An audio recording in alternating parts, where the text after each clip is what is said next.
দুই দিনব্যাপী জুলাই বিপ্লব ও বিশ্ব মানচিত্রে বাংলাদেশ শীর্ষক জাতীয় সংলাপ আগামী ১৭ অক্টোবর ঢাকার ডিআরইউ মিলনায়তনে অনুষ্ঠিত হবে। নীতি নির্ধারণী গবেষণা প্রতিষ্ঠান পলিসি প্লেনাম এ সংলাপের আয়োজন করছে।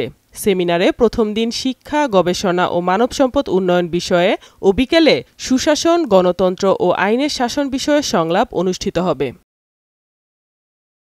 শুক্রবার সকালে প্রথম সেশনে উপস্থিত থাকবেন সাবেক শিক্ষা প্রতিমন্ত্রী এহসানুল হক মিলন, যুগান্তরের সম্পাদক কবি আব্দুল হাই শিকদার, নর্থ সাউথ বিশ্ববিদ্যালয়ের হিস্ট্রি অ্যান্ড ফিলোসফি বিভাগের চেয়ারম্যান অধ্যাপক মাহবুবুর রহমান, ইসলামিক স্কলার ড মোহাম্মদ মানজুরে এলাহি, সম্মিলিত নারী প্রয়াসের সেক্রেটারি ড ফেরদৌস আরা খানম, ব্রিগেডিয়ার জেনারেল আমান আজমি, কর্নেল নুরুজ্জামান মোহাম্মদ, রাজনৈতিক বিশ্লেষক ও জবানের সম্পাদক রেজাউল হক রনি, এনসিপি সামান্তা শারমিন, আপ বাংলাদেশের রাফেজ সালমান রিফাত, ডাক্তার নাইম তাজওয়ার, মাহসিনা মমতাজ মারিয়া।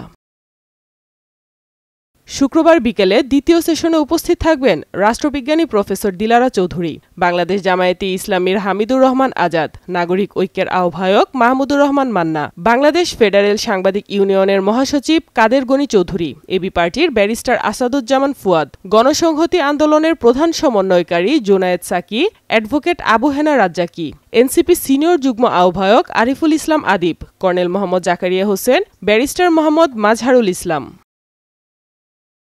পলিসি প্লেনামের আহ্বায়ক সাবেক কূটনীতিক সাকিব আলী জানিয়েছেন, আগামীর বাংলাদেশ গঠনে প্রয়োজনীয় নীতি নির্ধারণী দিক নির্দেশনা ও আপনাদের ভাবনাগুলো এই সংলাপের মাধ্যমে জাতির সামনে তুলে ধরা হবে।